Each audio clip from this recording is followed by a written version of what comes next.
ओम वासुदेवाय नमः। आप सभी का मेरे YouTube चैनल पर स्वागत है।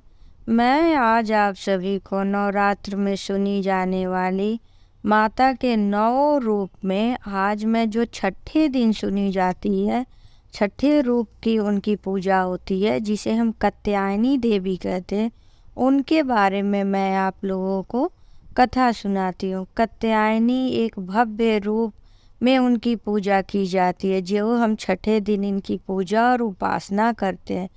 ये माता के पूजा करने से हमें अर्थ, धर्म, काम, मोक्ष की प्राप्ति होती है और हमारे भय नष्ट हो जाते हैं, पाप नष्ट हो जाते हैं।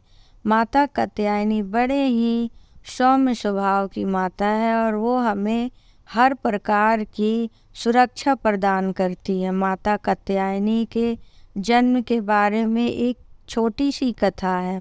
कात्या गोत्र में विश्व प्रसिद्ध कात्यायन ऋषि एक थे, जिन्होंने माता परवा की पूजा की और उनकी पूजा करने पर बहुत दिन तक तपस्या की। फिर माता ने उनसे कहा, वरदान मांगो, तुम्हें क्या चाहिए।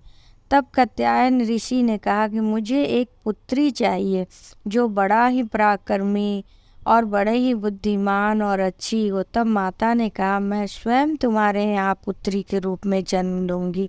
और उन्होंने महर्षि के घर जन्म लिया, इसलिए उनका कात्यायन ऋषि के घर जन्म लेने के वजह से माता का नाम कात्यायनी पड़ा, जो बैजनाथ धाम में प्रकट हुई थी और उनकी पूजा भी की गई थी। ब्रज की जो गोपियाँ हैं वो इन्हीं माता की पूजा की थी, जिससे उन्हें अपने मनवांछित वर प्राप्त हुए थे। माँ की जो है 4 भुजाएं हैं।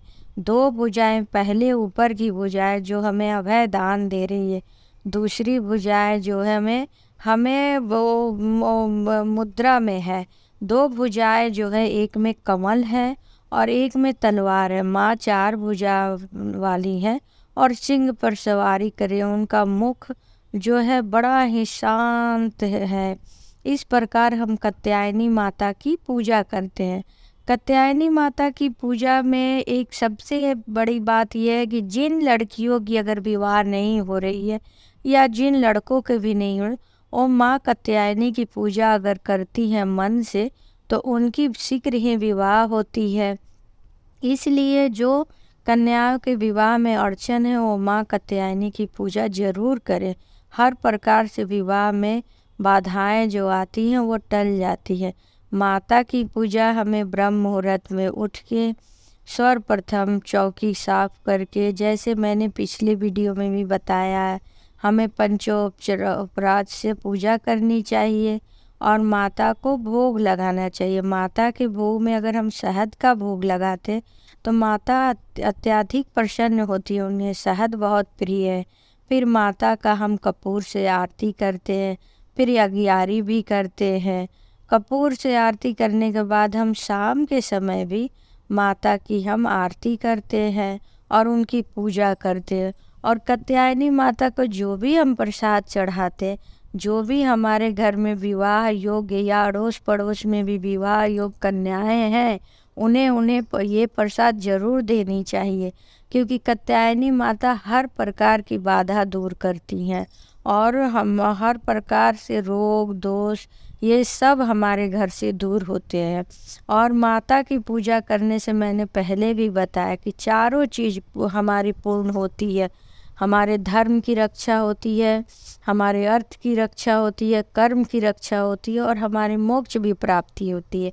तो इस प्रकार मैंने आप लोगों को कात्यायनी माता के बारे में बताई। आप लोगों को कैसी लगी या कमेंट बॉक्स में ज़रूर बताएं और अपना आशीर्वाद मुझे दें। आप सभी से मेरा निवेदन है कि आप पूरे वीडियो को सुने।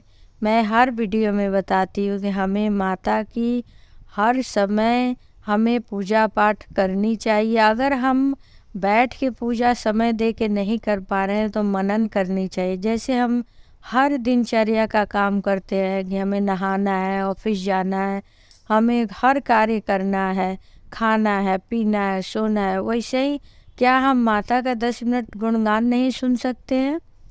तो इसलिए हमें अपने इस दिनचर्या में लाना है। बात ये नहीं है कि समय नहीं है, हम उसको फॉलो नहीं कर पाते।